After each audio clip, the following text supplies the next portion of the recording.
The chamber had not known silence for 2,000 years. Not for a minute, not for an hour. In those 2 millennia of galactic history, the Chamber of Convergence had hosted the voices of 43 species simultaneously, the songs of whales, the clicking of mandibles, and the low-frequency hum of the Dvati, who communicated through floor vibrations. There was always noise because 43 species speaking at once created something that resembled weather more than a conversation. Today, it was quiet. Not the silence of respect, not the silence before a ceremony.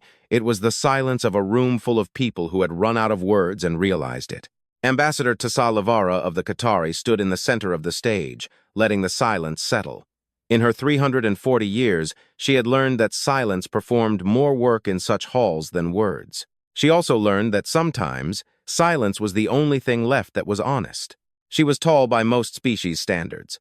A 6-limbed creature with 4 arms that folded against her torso as if she were perpetually concealing something. Her scales were a deep blue, like the deep ocean, a blue so dark it seemed to have no bottom.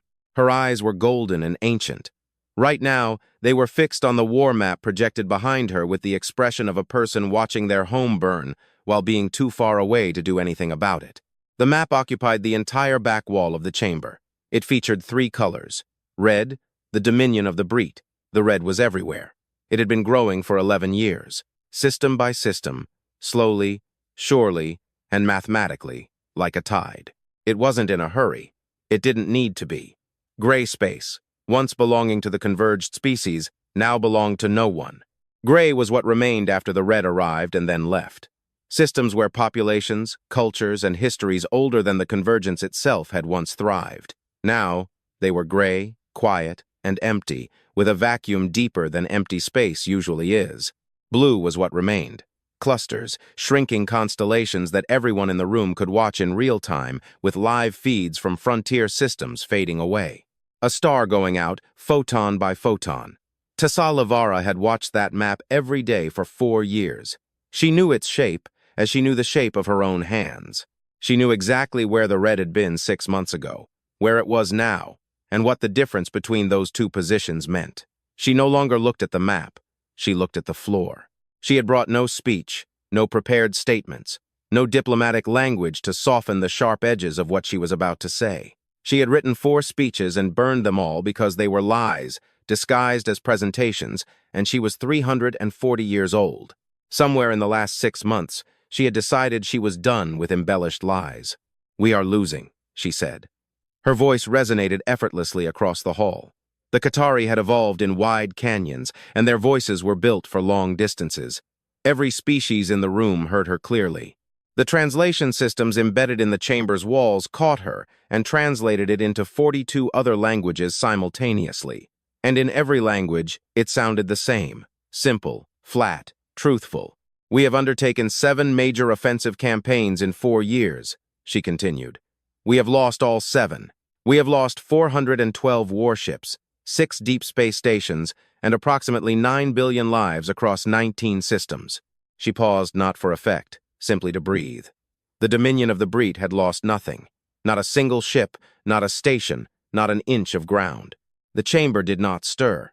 Every diplomat, every military attaché, every observer present knew those numbers. But to know them and to hear them spoken aloud in the silence were 2 very different things. We have modeled every available strategy. Our best tactical minds, Qatari, Dvati, Prelai, and 17 other species calculated the projections together and individually, and in combination. The models are in agreement. She finally looked up at the map. At the current rate, the Dominion of the Breet will reach the central systems in 14 months. At that point, there will be no more defensive positions. Nothing will remain to hold. A sound rippled through the hall. Not a word, not a protest, but something under the tongue. The sound of 43 species simultaneously realizing something. Tassalavara had been an ambassador for 200 years.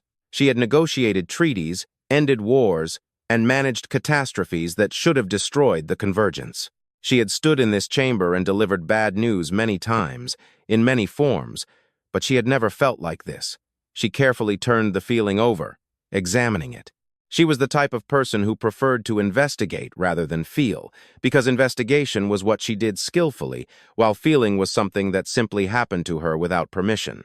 The feeling was deep, cold, and still, like water that had stood in the dark for so long it had forgotten it was once warm. She finally recognized it. Like recognizing a word in a language one had once studied and almost forgotten, humans would call it despair. She put it away, something to look at later. "I request permission," she said, "to send an official petition to human territory. The Sol Earth system." She let that hang for a moment. "We need their reserve fleets. Based on deep scan data, we estimate that humans have been stockpiling warships beyond the outer rim for approximately 60 years. We need a minimum of 700 capital ships." The room came alive with an explosion of murmurs. Cautious, like a room comes alive when everyone has something to say, and everyone is trying to figure out if it is the right moment to say it. The ambassador of the Krola Sprevs, a heavy, slow-moving species whose diplomatic reputation was built on the fact that they never spoke without thinking for a long time, was the first to raise a wide hand. "Humans have never participated in Convergence military operations," he said. "In 400 years of membership, they have sent observers, they have signed treaties, they have never provided ships." "I know," Tasalivara said. Disalivar mentioned they declined every request during the Chitauri conflict, during the Outer Rim crisis. "I know. What makes you believe they will respond now?" Tasalivara looked at him. She thought about telling him the truth, that she had no particular reason to believe they would respond, that she was asking because she had run out of all other options, and that this felt like the bottom of the barrel. She said, "Because now we are asking for survival, not for help. There is a difference. 2-0. Krola thought about this for a long time. Then he sat down again. The vote was not close. When nothing remains, even a long shot looks like an outstretched hand. The petition reached Earth in 11 days. It was encoded in 17 languages, transmitted on every frequency the Convergence possessed, and wrapped in every diplomatic protocol. 43 species collectively knew. It was by all measurable standards the most formally correct, the most respectfully phrased, and the most carefully constructed request for military assistance in galactic history. Tasalivara personally oversaw its drafting. She spent 3 days on the language. She had old memories of the few times she had dealt with human diplomats, cautious, observant people who spoke less than they knew and always seemed to be measuring something. She wanted the document to be something they respected. The petition explained the war, explained the losses, and explained the strategic situation with details that the best Convergence military analysts had spent weeks organizing. It clearly and fully laid out the arguments, and she believed, without the shade of desperation that might make any species instinctively recoil. She thought it was good work, perhaps the best of her career. The delivery took 11 days. The answer came in 4 minutes. She was in her office on the station when the message arrived. The office was modest by Qatari standards. She had never been a person who needed impressive rooms with wide viewports overlooking the blue-black space of the deployment zone and the distant outlines of Convergence ships moving in formation. She had a cup of bitter tea, which she had drunk every morning for 200 years. She had a stack of reports she was working on. When the communication notification arrived, she set the reports aside, straightened up, and pressed her secondary arms against the desk, as she did when preparing for something. She opened it. It was not from the Earth Council, not from the Human Convergence Embassy, nor from any of the official diplomatic channels to which the petition had been directed. It was from something called Humanity's Deep Reserve Fleet Command, the existence of which she had not known until that moment. And it read, "Accepted, sending the Covenant of Salt. It will be there on Thursday." Salivara read it once, read it again. Read it a third time just in case she had missed something. A second page, an attachment, a footnote, any qualifier. There was nothing else. She sat very quietly for a moment. Outside the viewport, the Convergence ships continued to move along their cautious trajectories. The stars were where they had always been. Everything was exactly as it had been 5 minutes ago, and she sat in her chair, staring at 7 words, 1 ship name, and a day of the week. She set the teacup down very carefully. She had sent a petition where the minimum number was 700 ships. She had written it in 17 languages. She had spent 3 days on the language. The most formally correct, the most respectfully phrased request for military assistance in galactic history. 1 ship on Thursday. Tasalivara had lived 340 years. She had survived things that wore out most species long before they reached old age. She maintained diplomatic calm in rooms that were literally burning. She negotiated while being shouted at. Once, She sat at a table opposite a representative of the Breet, a rare and deeply unpleasant experience, like making eye contact with something that was simultaneously everywhere and nowhere. And she did not flinch. She opened her mouth, closed it, and opened it again. A sound escaped her that surprised her. A moment later, she recognized it. It was laughter. Specifically, it was the kind of laughter that isn't connected to anything funny. The kind that breaks out when something so far outside the expected occurs that the body doesn't know what to do with it. It wasn't a good sound. She covered her mouth with her hand and stopped it. Then she sat for a long time, very motionless, while the stars outside remained in their places. 2 hours later, she convened an emergency meeting of the Convergence Military Council. The council consisted of 5 beings: herself, Admiral Dross Hanka of the Dwati, a broad-shouldered creature whose species had been at war since most members of the Convergence had invented written language, General Said of the Prelai, Commander Ekhal of the Joint Forces of 3 species, and a lead strategic analyst for the Convergence, a Qatari named Breet, who had spent 60 years studying only the Dominion of the Breet and looked accordingly. She showed them the reply. The room became very quiet. Dross Hanka read it 3 times. His jaw moved slightly. He looked up. "1 ship," he said. "1 ship," Tsalavara confirmed. "We requested at least 700. I know what we requested." He placed the document on the table with the controlled caution of a man who wanted to do something much more violent to it but decided not to. "This is an insult," he said. The word flew out flat and steady. "They are telling us, through their silence and this," he touched the document as if it had personally done something to him, "that we are not worthy of a real response, that our war is not worth their fleet." Tsalavara said nothing. "We must reject it," he continued. "Send a return reply, make it clear that we sent an official petition and deserve an official response. 1 ship is not an answer. 1 ship is a joke. Maybe," Tsalavara said. "It is not maybe. It is or it is not, and we do not yet understand why." She looked at the document again. 7 words. A ship name. A day of the week said, with the confidence of a person who had already accurately calculated when they would arrive and had no need to explain the math. Humans have been in the Convergence for 400 years. In 400 years, they have never sent a single ship in response to anything. Or rather, they have never sent any ships. The question I ask myself is, why now, and why 1? Morit, who had been very quiet in the corner, spoke for the first time. "Because they have been watching," she said. Everyone looked at her. She had a quality of rarely speaking, and then saying something that changed the atmosphere in the room when she did. 400 years of Convergence membership and no military obligations means 400 years of access to everything we know. Every battle report, every tactical review, every study of Breet fleet behavior that the Convergence has produced, they have been watching. They have been learning. She paused. "We do not know what they have learned." The room was quiet again. "The Covenant of Salt arrives on Thursday," Tsalavara said. "We will find out what they know when they arrive." She looked at Dross Hanka. "And we will not reject the response. We cannot afford the luxury of being insulted." He did not argue. Dross Hanka was a military man, and military men who have been losing for 4 years lose their taste for gestures. Afterward, she returned to her office and stood by the viewport for a long time. The deployment zone was filling up. More Convergence ships moved from the outer systems, answering the general call sent out 3 weeks ago. Beautiful ships, most of them Qatari, building elegant warships with gun arrays that unfolded like the petals of something. The Dwati built heavy ships, brutal and sturdy, that struck until the enemy stopped. The Prelai built ships that were complex inside and simple outside, packed with systems that did 17 things at once.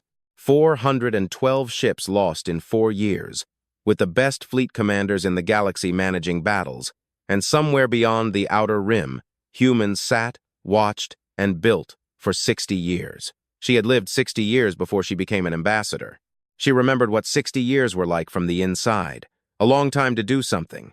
A long time to keep doing something without telling anyone why they waited until we begged. The question appeared in her head uninvited and sat down as if it lived there.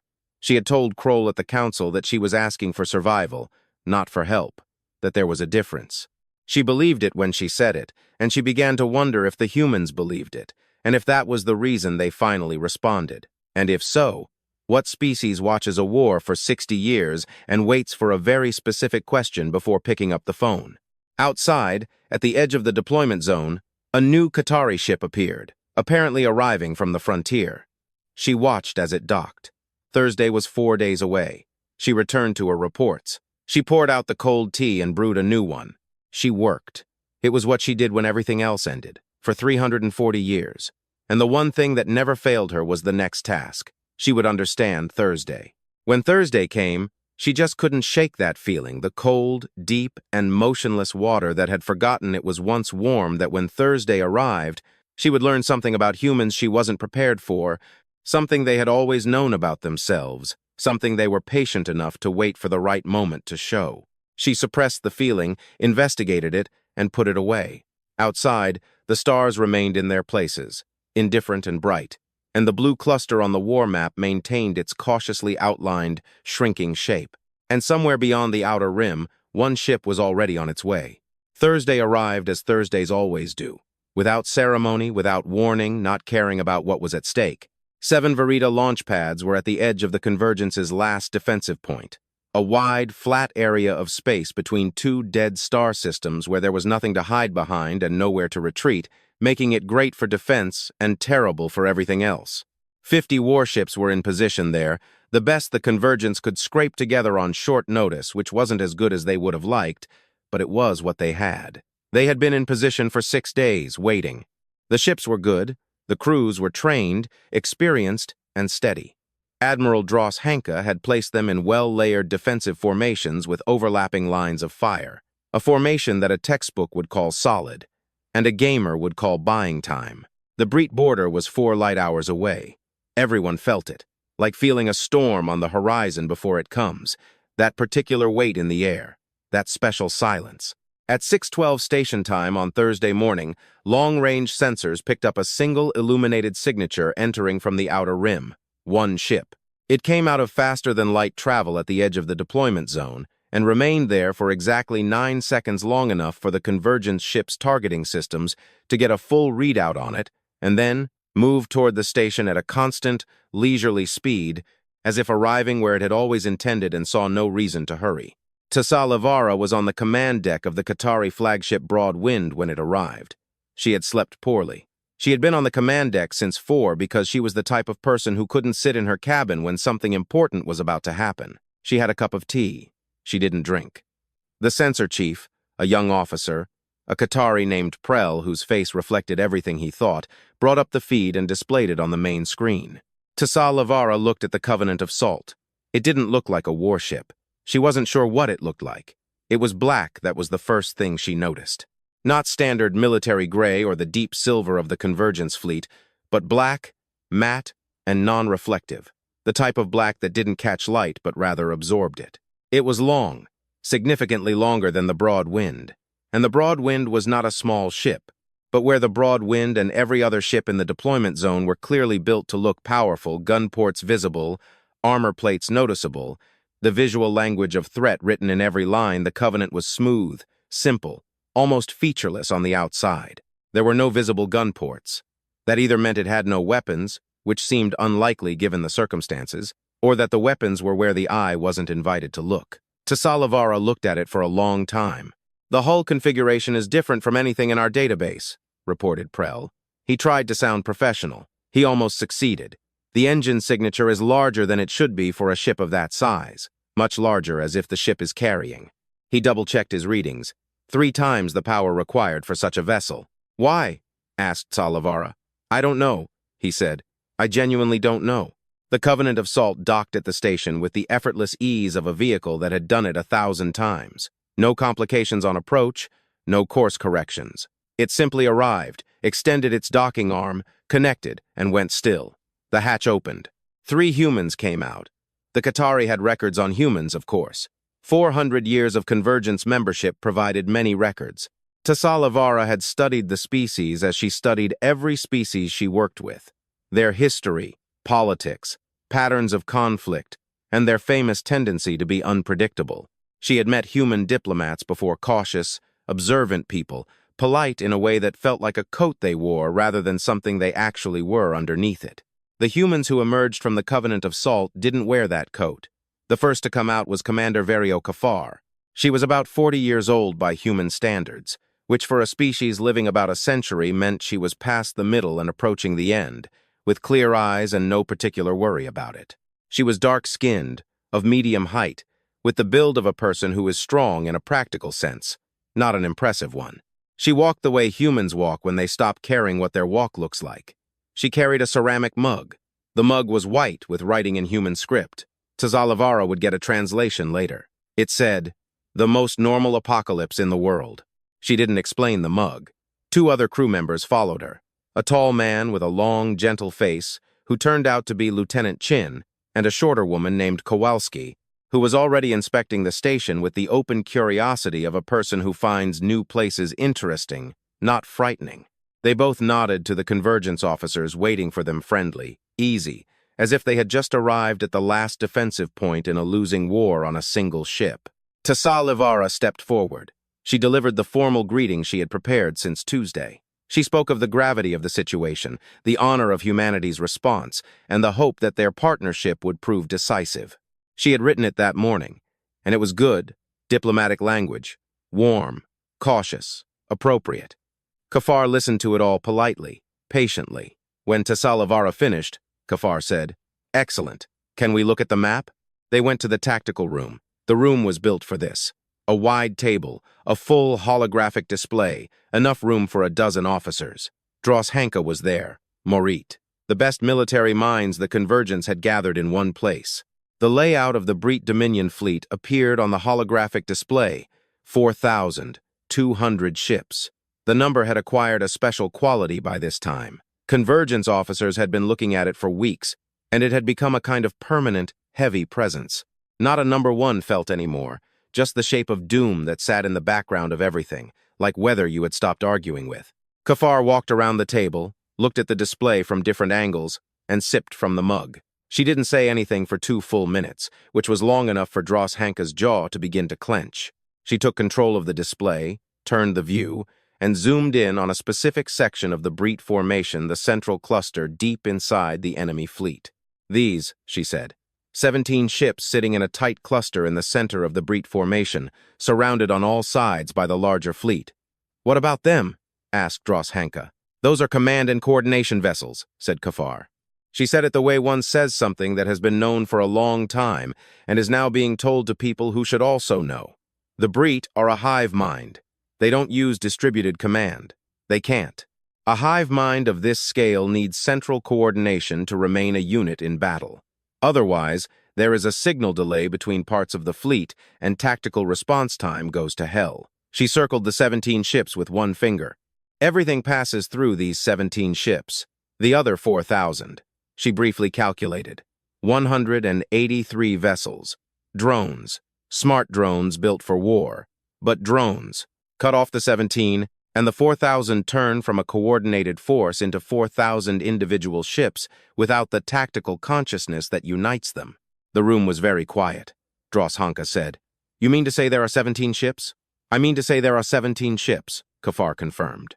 She returned to her side of the table, took the mug again, looked at it for a moment as if she had forgotten what she wanted to think about, then looked up. "So," she said, "Thursday." The explosion came from Dross Hanka, and it came in a controlled, quiet voice, which was the worst kind. A creature that shouts is a creature wasting energy. A creature that speaks quietly, almost not moving, is a creature that has packed its energy somewhere else. He said, "One ship cannot reach those 17 vessels. They are in the center of a formation of 4,000 ships. You would have to go through every layer of that fleet to get to them. Your ship will be destroyed before it reaches the outer ring." "Maybe," said Kafar. "Not maybe, certainly. Our tactical teams calculated this exact scenario. We tried to model approaches to the command cluster from all possible angles and formations. The math does not change. There is no path to the center that will not end in destruction before arrival." "What math are you using?" asked Kafar. He blinked. "Excuse me?" "Probability models. On what behavioral assumptions are you building the enemy response?" Dross Hanka's jaw was very tense. "Standard Breet tactical response models, the same we have observed in 7 encounters," he said. "That is the problem." She placed the mug on the table. It was the first thing she had done since she arrived, and it felt significant. "Your model assumes the Breet will react as they have reacted in all 7 encounters." "And they will," right up until the moment they stop. The Breet react based on what they calculate. If you give them something they cannot calculate, they will not respond correctly. She looked at the display. They have never faced a human warship in combat, she said. They have no data on us, no behavioral patterns to model, no tactical history to extrapolate. She fell silent for a moment. We are an unknown variable from the Breet perspective, and unknown variables break mathematical models. The room processed this.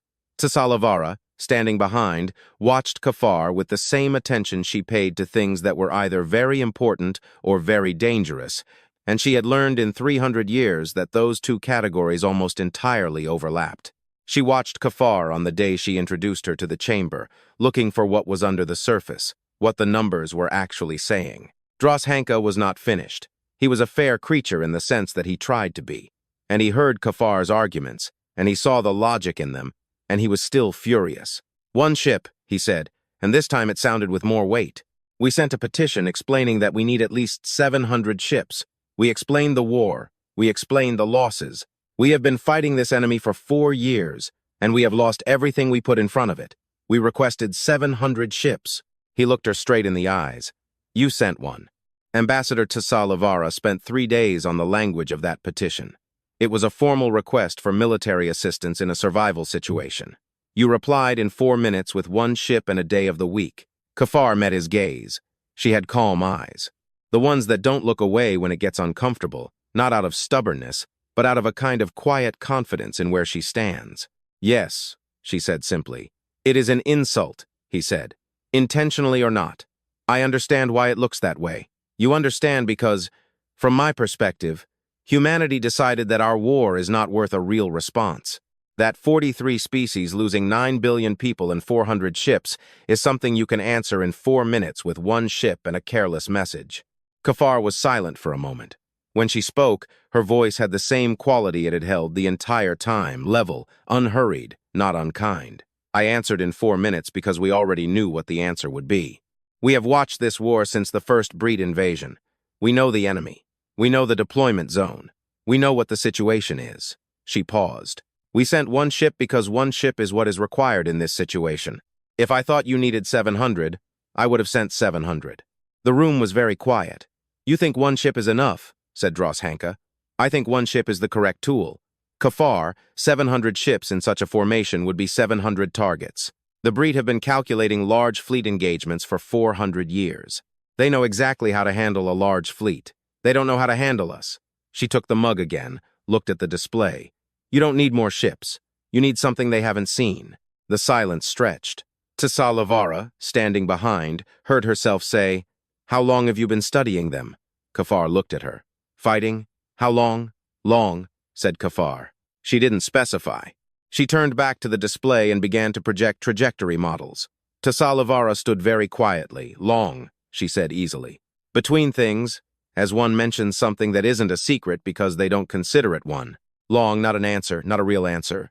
The door had remained ajar by the slightest fraction and then closed before anyone could properly look through it. She thought about 60 years.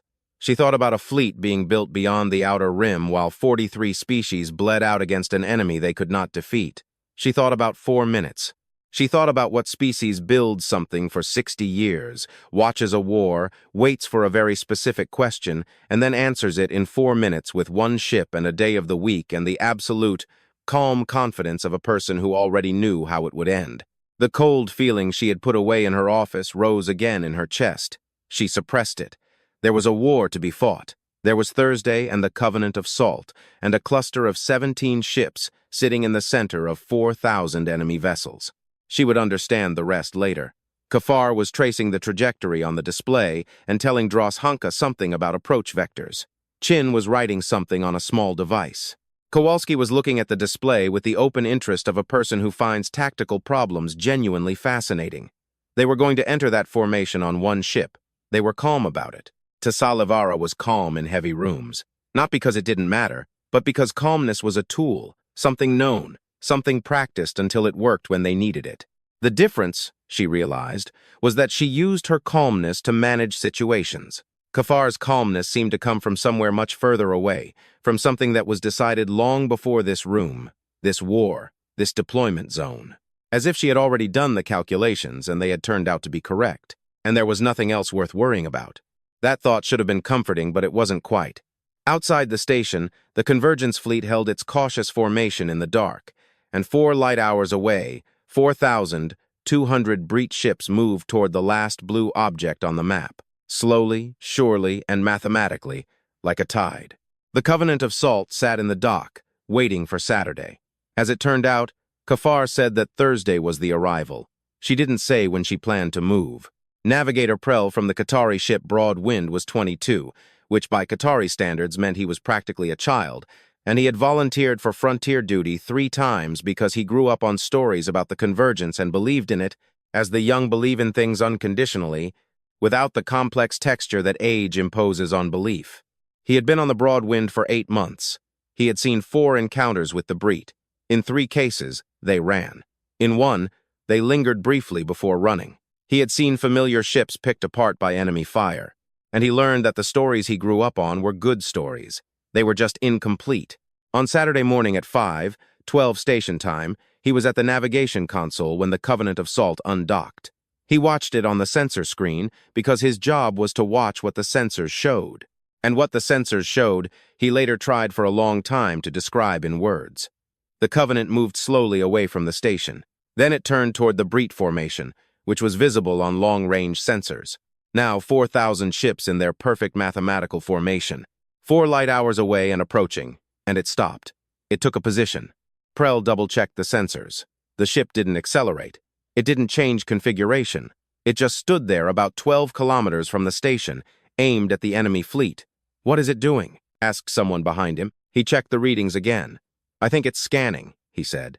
It stood there for 4 minutes and 11 seconds, scanning or doing what ships do when they stand very quietly and are aimed at something. Then its engines lit up, causing a signature that made Prell's console emit 2 warning signals that he had to manually override, and it moved. He had seen ships move fast. He had recorded flight data for every major class in the Convergence fleet. He thought he had a reasonable idea of what speed looked like. The Covenant of Salt did not operate in the same category. It covered the first 100 meters before he finished the thought that it was accelerating. It didn't gain speed the way ships gain speed gradually. With a feeling of exerted effort, it simply moved from stillness to there, as if the space between 2 points for a moment ceased to be real. He stood up from the console. He wasn't supposed to stand up from the console. "It's heading straight for the formation," he said. "Navigator," said the shift commander. "It's going straight," said Prell. He couldn't stop. No bypass maneuver, no evasive entry. Straight. The formation would see it as soon as it crossed the outer sensor zone. And it was going. He looked at the trajectory math. His console was working fine. "Navigator, sit." He sat. He continued to watch.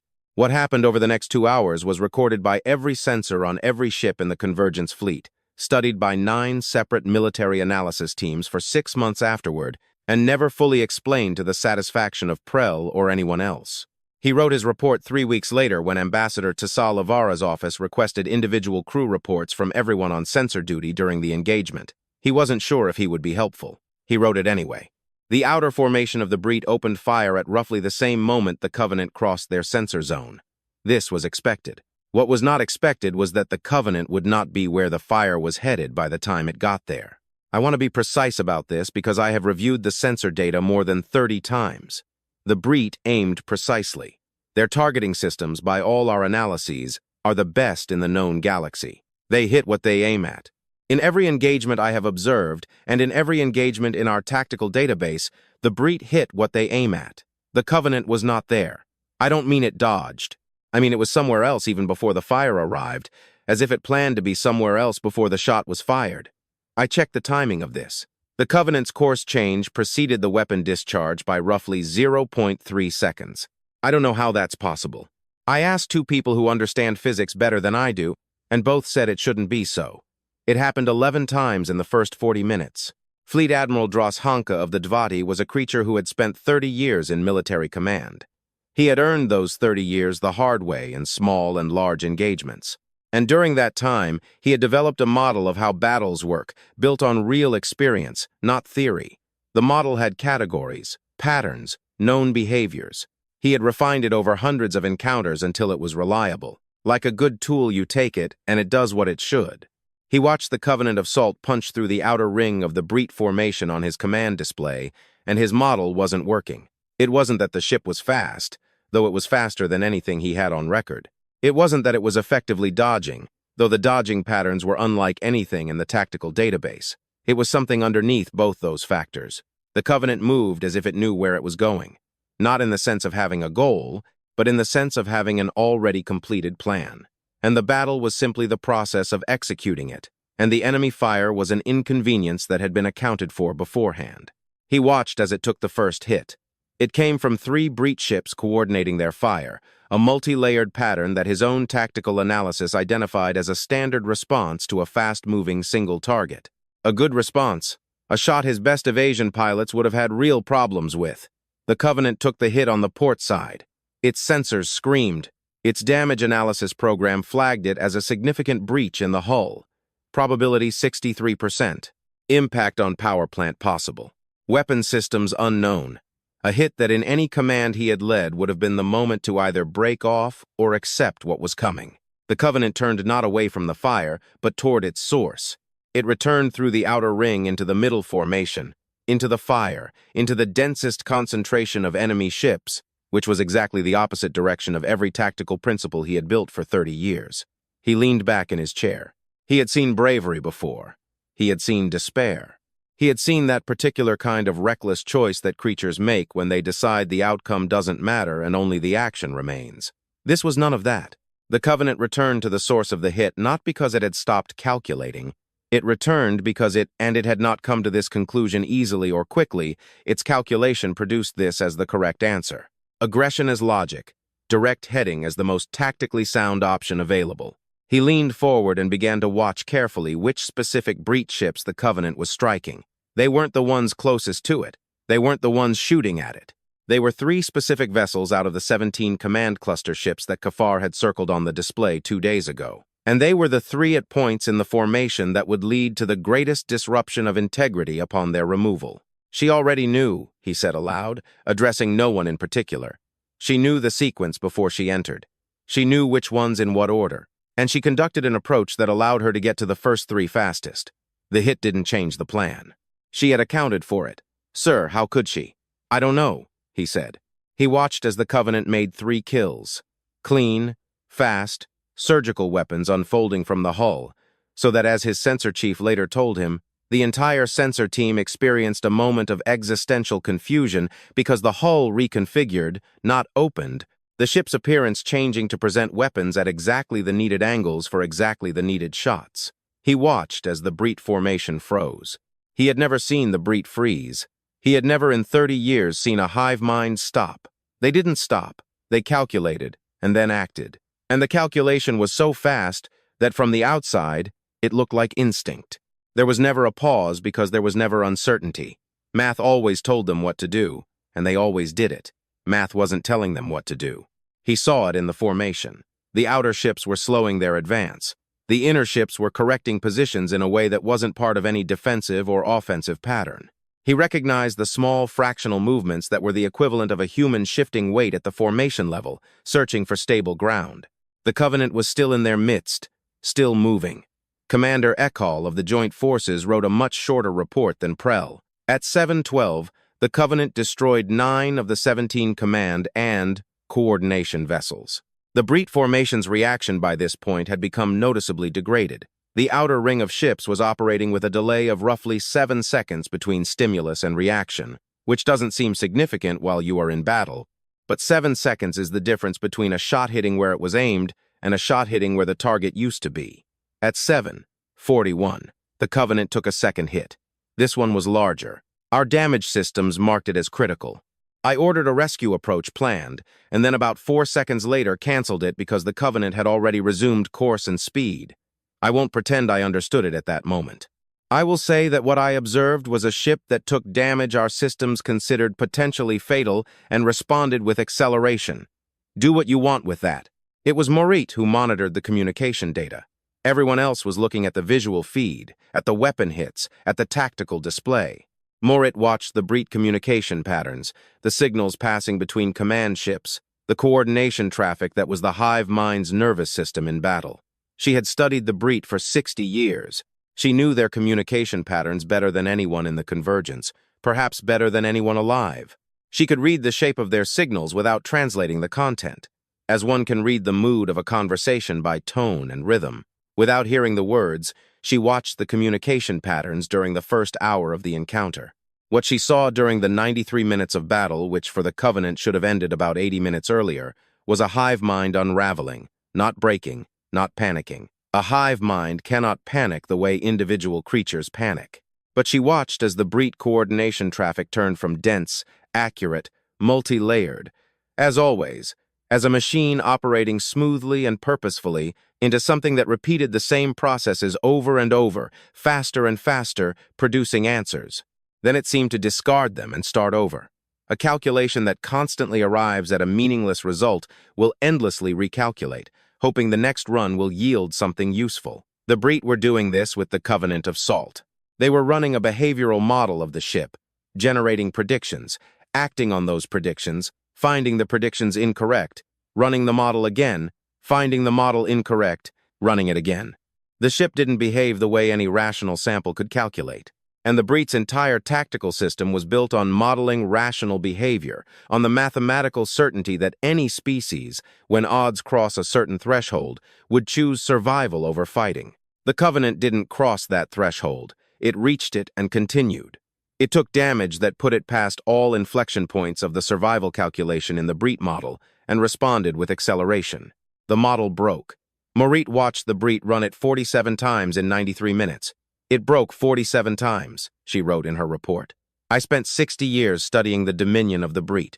I studied their biology, history, psychology, and tactical doctrine. I thought I understood them as well as a creature outside a hive mind can understand a hive mind. I was not prepared for the experience of watching something I fully understood clash with something it couldn't understand at all. The Breet are not cowards. They are calculators. When the calculation fails, they have nothing to replace it with. The Covenant was not a military problem for them. It was an epistemological problem. They couldn't model it. You can't beat what you can't model. At 8:47 station time, the Covenant of Salt destroyed the 14th command vessel. 3 remained. Prell's sensors were screaming about damage alerts applicable to the Covenant's hull, warnings about weapon systems, engine anomalies that by every technical standard he could apply should have been catastrophic. He was keeping a quiet tally. He stopped counting because the count went beyond what he understood by meaning. He sent a request to Commander Kafar. It wasn't standard protocol. He realized it was a non-standard protocol. He sent it anyway. Is assistance required for the Covenant? He asked as politely as he could under the circumstances. The answer came in 11 seconds. It said, "We are fine." Chin burned his hand. "Kowalski is playing music too loud." "We are fine." Prell read the message, read it again, saved it. He didn't know why, just saved it. He returned to his console. The Covenant was moving toward the 15th command vessel. The Breet formation around it had slowed to almost a complete stop.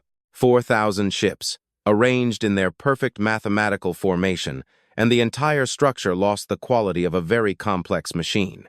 A central process that had stopped, still standing, all parts in their places, but nothing moving through them anymore.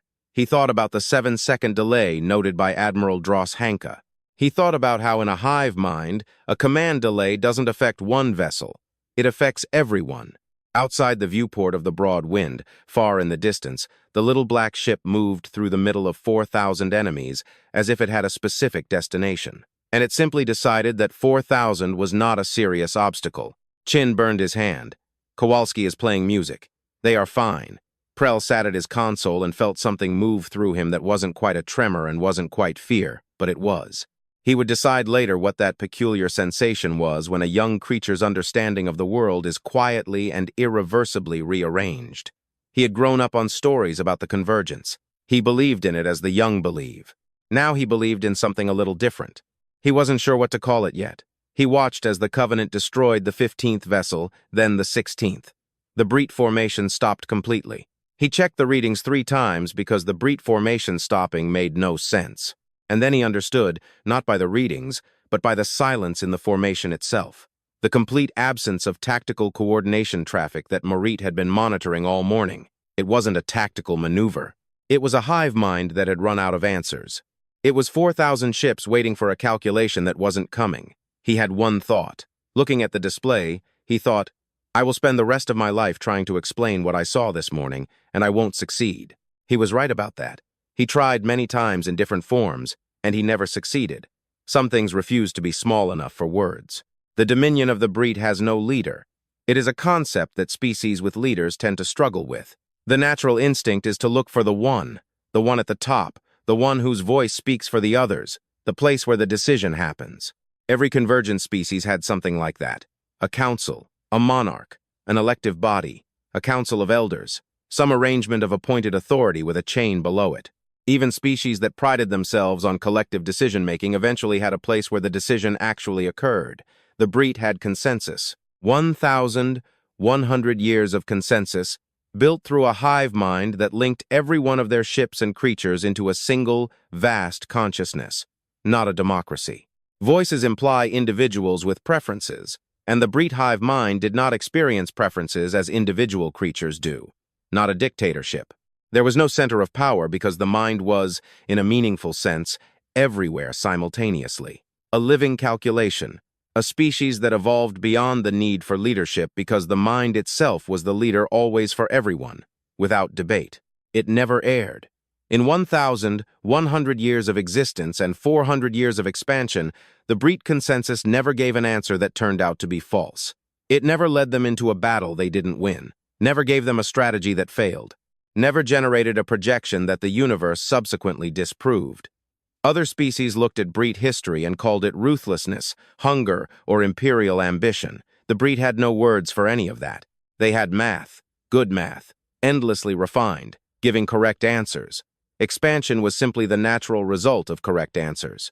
Now the math was broken. The hive mind sat with broken math for 4 hours after the battle. The Covenant of Salt destroyed 16 of the 17 command and coordination vessels by the end of the engagement. The 17th survived, damaged with disrupted communication relays, but functioning. Through it, the hive mind experienced what the rest of the formation experienced. 47 failed model runs. 7-second delay that stretched and stretched until it stopped being a delay and became a break, a collapse, a silence where a coordination signal should have been. The outer ring ships received their last clear tactical instructions at 8:34. After that, they acted on instinct, the instinct of individual ships, not coordinated fleet action, which wasn't really instinct, just old programs running without a goal. By the time the Covenant destroyed the 16th command vessel, the formation's effective combat power had fallen to what the hive mind's damage models classified as functionally zero, 4,183 vessels, all of them technically undamaged. None of them could act in coordination. It was a state the Breet had never been in. They had no category for it. They had categories for damaged formations, regroupings, and tactical retreats. And even theoretically for a catastrophic defeat, though that theoretical category was never used, they had no category for stopping the math. For 4 hours, the consensus ran all available analyses on what the Covenant had done differently than any other vessel the Breet had encountered. It moved in patterns predictive models couldn't foresee. It absorbed damage that should have led to retreat, but instead led to aggression. It struck specific vessels in a sequence that the Breet's own tactical system retrospectively recognized as optimal, not just optimal for destroying the command cluster, but optimal in a way that accounted for every Breet defensive response in real time, and accounted for each one not by reacting to the battle, but by executing a plan that included battle responses as variables. The consensus ran this analysis, created a profile. The profile was different from anything in 400 years of expansion. Every species they had encountered possessed a fundamental characteristic. At a certain point, the instinct for self-preservation prevailed. This wasn't a flaw, it was simply biology. Living creatures wanted to stay alive. When the tactical situation crossed, the threshold that hive mind models determined was non-viable. Rational actors of all types retreated, regrouped, preferred to survive and fight later rather than die now. The Breet's entire tactical doctrine was built on this principle. You don't need to completely destroy the enemy. It is enough to make the cost of continuing too high, and rational creatures will stop. The Covenant of Salt did not stop. The consensus ran the behavioral data again, looking for the point where the crew assessed the situation and chose to continue fighting despite the odds of survival that should have led to the opposite choice. looking for the moment of decision-making that explained behavior. It couldn't find it because it wasn't there. The Covenant didn't continue beyond the survival threshold due to bravery or despair or an especially aggressive commander. It continued because, and the consensus reached this conclusion, without ease or speed, its calculation produced this as the correct answer. Aggression as logic, direct heading as the most tactically sound option available. The consensus ran this profile again against its knowledge of human history. 400 years of convergence membership. Wars humans had fought before joining. Conflicts in their own history that they had documented in detail in the public record. Looking for a pattern explaining this behavioral model, it found a pattern. The pattern was long, old, consistent over 8,000 years of recorded human conflicts, a species that over its entire period of documented war had never stopped simply because the odds were against it, which fought from a position of total disadvantage, sometimes winning, sometimes losing, and evidently considered both outcomes acceptable as long as what they were fighting for was the right thing. A species that repeatedly in its history chose to lose rather than win in a way that compromised something they had decided was non-negotiable. The consensus pondered this for a long time. It ran the models again, projected forward. If the war with the convergence continued, if new human ships were deployed, if the behavioral model it had generated was correct, the forecast was clear. The Breet could not win this war. Not because humans had more ships, not because humans had better weapons, though their technology was disturbing, but because humans will not stop. And a species that will not stop fighting for what they have decided is worth the price. That is not a problem the hive mind's math can solve. You cannot wear down a species that has decided that being worn down is acceptable. You cannot make the price too high for a species that had paid high prices for 8,000 years and called it the price of being who they are. The consensus reached its decision. It was not a difficult decision. It was the only decision the math supported. The communication request came in at 12:03 station time. Not to the Convergence flagship, not to Admiral Droshanka's command ship, not to any of the Convergence channels that had been the standard diplomatic interface for 4 years of war. To the Covenant of Salt. Salivara was in the tactical room with Droshanka and Morit when the communications officer brought the alert. She read it twice, then she looked at Morit. Morit looked at her. Something flashed on the old analyst's face that Salivara hadn't seen there before. Not surprise, something quieter than surprise. They went together to the Covenant's communication relay, and Kafar was already on the line. Salivara watched this and put it away, sitting at her command console with a mug and what looked like a slightly scorched jacket. The damage the Covenant had taken was visible in the background of the transmission. Panels removed, wiring exposed. One section of the rear bulkhead with clear signs of heat and impact. The ship looked like an old, sturdy thing looks after a very hard day, as if it had been somewhere serious and returned from there. Kafar herself looked exactly as she had Thursday morning. The Breet communication came through the translation system with the flat, multi-layered quality of a voice that is not one voice, but many. The hive mind's approach to individual speech, which was always slightly wrong, slightly too flat, like a very precise imitation of something the imitator had studied but never experienced. "We have assessed the military situation," it said. "We understand that your fleet is significant. We are retreating and request terms." Kafar tilted her head slightly. "Your fleet?" she said, as if repeating the phrase to make sure she had heard correctly. The Breet continued. "The vessels you hold in reserve beyond the outer rim. You sent one ship as a test of our reaction. We failed the test.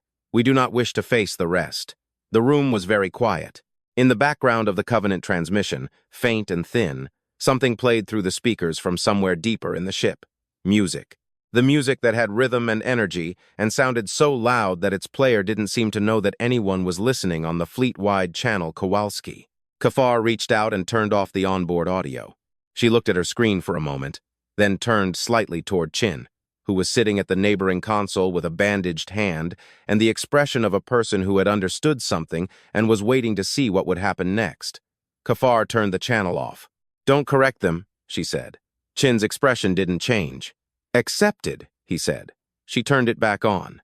"We are ready to negotiate terms of withdrawal from all occupied convergent systems." The Breet said, "We demand no concessions, except non-pursuit to the border. We will not return." Kafar said, "Send those terms to Salivara and the Convergence Council for formal further negotiations." We will provide a pause on the Breet channel. Processing reply confirmed. The channel closed. Tasalavara stood behind the communication console. She had heard every word. She stood there a moment after the channel closed and said nothing, because she was a creature who processed before speaking. And what she was processing was very big, and she needed a moment to sort it out. The Breet thought there was a reserve fleet. They had looked at the Covenant of Salt and the behavioral model they had built for human fighters, and at the 60-year construction project beyond the Outer Rim that had been discovered by Convergence deep scans. And they had arrived at the only conclusion that made sense to a creature built on math. You don't send your worst asset first. You send a test, a probe, something to see what the enemy does. And then, if the test is sufficient, the rest. There is a reserve. According to Breet math, there must be. And Vera Kafar, in 5 words, had decided not to explain to them why there wasn't. Don't correct them. Tasalavara looked at Kafar on the screen. The human commander had returned to her console and was already working on something, probably running post-engagement diagnostics or beginning the process of cataloging the Covenant's damage. She had the focused quality of a person for whom the last 6 hours were a task. The task was completed, and subsequent tasks awaited. Commander Kafar, Tasalavara said. Kafar looked up. The Breet believe you have a reserve fleet. Yes, Kafar said. And do you? Kafar met her gaze for a moment. Not avoiding, that same calm gaze that doesn't hide something, but rather decides how much of what to give. Yes, she said. Tasalavara was silent. And you decided not to deploy it? The Covenant was the correct tool, Kafar said. The same thing she had said 2 days ago in the tactical room when Dross Hanka was furious. Only now, those words had a weight behind them that they didn't have then. We knew the situation. We knew what it needed. How long have you been building? Tasalavara asked. The same question she had asked in the tactical room, for which she received the answer, long, and he had turned back.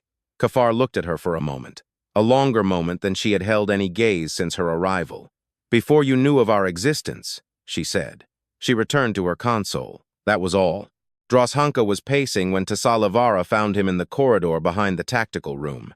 He was a creature who paced when he pondered something. And right now, he was pondering something that, as was clear from his face, was not easy to ponder. They were building for 60 years, he said. Yes, while we were fighting, while we were losing ships and system stations, while 9 billion people were dying. Yes, and they were silent. No. He stopped pacing, looked at her with the directness that was his feature. The Dwati were direct in the sense that they came from a species that had evolved in environments where ambiguity could kill. Why? He asked. Why not sooner? Why not offer the fleet when the first invasion happened? When we requested during the Chitauri conflict, why wait until it stopped? What were they waiting for? Tasalavara thought about what Imara said in the council hall before her departure. We were waiting until you were ready to ask. She hadn't understood it when he said it. She felt she was beginning to understand it now. I think, she said cautiously, they were waiting until we asked the right question. Droshanka stared at her. What is the difference between the right question and the wrong one? The answer to the wrong question, can you help us? The answer to the right question, will we survive without this? Droshanka processed this. His jaw shifted slightly. They were testing us. I think they were learning about us, she said. There is a difference. She wasn't entirely sure there was, but she said it. Because the alternative was something colder, and she wasn't ready to stand in that cold yet. Droshanka looked at the floor, then at the ceiling, then at her. The Breet fought us for 6 hours, he said. 4,000 ships against 1. They sent everything they had, and the Covenant absorbed it. 2,000. Yes. And now the Breet are afraid of what humanity has in reserve. Yes. He was silent for a long time. And they are right? He asked. Is there a reserve? Is there? He paused. Is there what the Breet think? Is there? Tasalavara thought about the reply that took 4 minutes. Accepted. Sending the Covenant of Salt. It will be there on Thursday. She thought about the hull that reconfigured. She thought about don't correct them, said in 5 words with the total ease of a person who had already thought about it and already knew it was the right move. She thought about what a species could build that built in the dark for 60 years, watching, learning, waiting for the right question to be asked before picking up the phone. I don't know, she said honestly. And I think that is exactly what they want from us. Droshanka looked at her. All of us, she clarified. The Convergence, the Breet, everyone. She began to walk, Come, we have terms to negotiate. He walked beside her. They walked in silence. Ambassador, he said. Yes. Do you trust them?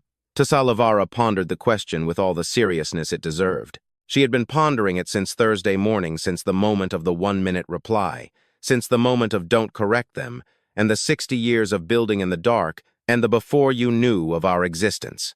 I trust that they are exactly who they seem to be, she said. And what are they?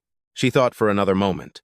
Something that was planned a very long time ago, she said, and something whose plan, as far as I can judge, includes our survival. She wasn't entirely sure if that was comforting. She continued walking behind them along the corridor, in the battered hull of the Covenant of Salt. Kowalski's music played again, louder now, as if she didn't know or didn't care about the flotilla, or as if she knew exactly what she was doing. Tasalavara stopped trying to decide which option was correct. 6 months later, the war map turned blue. Every system that was gray, every border that was red, every point of light that 43 species had watched go out for 4 years blue. Restored. The Dominion of the Breet had done what was said in the truce terms. They had retreated completely, quickly, without incident, with the precise, relentless efficiency of a species that had made a mathematical decision and was executing it. They didn't explain themselves, they didn't send a diplomatic mission, they didn't ask for anything except what they asked for in the truce, no pursuit to the border. They got it. They left. The converging systems they left were damaged, empty, burned by 4 years of occupation. Their restoration would take decades. The creatures that lived in them, 9 billion recorded, and other unrecorded did not return. The map was blue, but blue was a color that didn't know what had been in the space before it. Tasalavara stood in front of it on the day of the opening of the official session. The same room, the same chamber, the same 40 species in the same seats. 6 months ago, she had stood in this room with that map behind her and presented the catastrophe in numbers. Today, the map was different, and she found that the different was harder to stand in front of than the catastrophe. Catastrophe has a shape, you understand? Salvation has things underneath it that you have to look at in the end. Ambassador Dio Imara from the human mission to the Convergence was 60 years old. He was a compact man of the build that looks ordinary in photographs and impressive in person. He had silver at the temples and the hands of a person who had spent a decade engaged in writing and nothing more, and he had a special quality. Tasalavara noticed it. As soon as he entered, the quality of a person who had waited for a meeting for a very long time and decided that patience, when it lasts long enough, eventually becomes indistinguishable from strength. He sat at the table where the official investigation was to be conducted, folded his hands, and looked at the assembled Convergence Council with the expression of a creature prepared for every question in the room. Tasalavara conducted the session. She started from the beginning. Why one ship? Why not 700? Why now, when every previous request had been declined or ignored? She wrote down these questions. And they were the obvious questions, those that everyone in the room needed answered. But they weren't the questions she really wanted to ask. They were the frame. She went through them carefully, watching as Imara answered each with the same levelness, the unhurried precision. One ship was the correct tool for the situation. The Breet coordination structure made a surgical strike more effective than a mass engagement. The Covenant was built for this kind of operation. Previous requests were not declined. They were assessed and determined to be situations where human military intervention would not have yielded a significantly better result than existing convergence forces. Timing was a question of readiness. Whose readiness? Asked the representative of the Devati. Admiral Dross Hanka did not come to the official session. He sent a deputy. The deputy had a quality of direct questions. Humanity's yours, ours, said Imara. You were ready before the war started. Long-range survey data puts the start of your construction beyond the outer rim, said the deputy, approximately 60 years before the first Breet invasion. You were ready before the war started. Which needed to be ready for? Yes, he said. He said it without reservation or apology. Then whose readiness were you waiting for? Imara looked at the table for a moment, not avoiding. He was the type of person who looks at things when he thinks how to say them, not when he decides whether to say them. The room went quiet. We have been members of the Convergence for 400 years, continued Imara. During this time, we watched how 43 species handle crises, wars, conflicts, catastrophes. We watched how the Convergence behaves under pressure, what it prioritizes, whether it functions as a true collective or as a coalition that holds together, as long as holding together doesn't become too expensive. He paused. That is not an easy thing to assess. It requires time. You were assessing us? Said the representative of the prelai. Not a question.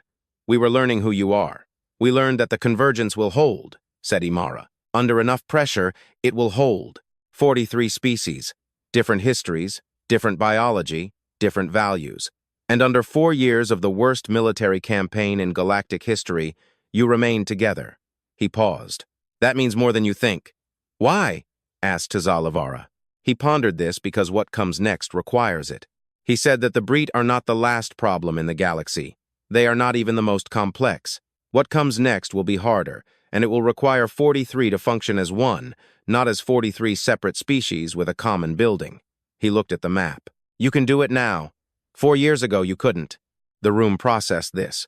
You let us bleed out, said the Devati deputy. Yes, said Imara. 9 billion people. Yes, he met the deputy's gaze. He didn't look away, didn't soften it. It is a number I will not diminish. We made a calculated decision that earlier intervention would not have saved more lives than it cost.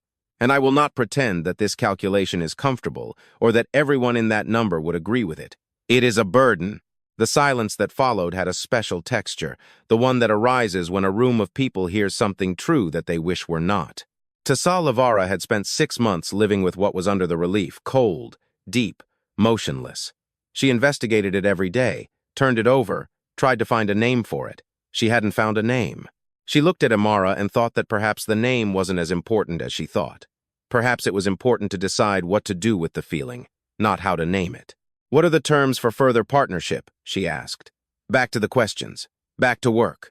This was what she did. Imara's hands unfolded on the table. He produced a document not short. We propose full military integration, he said. Human ships integrated into the convergence fleet, shared tactical command protocols, joint intelligence, real membership in an operational, not nominal sense. He pushed the document forward. In return, we need seats at the decision-making level, not observer seats, actual power in matters affecting the safety of all.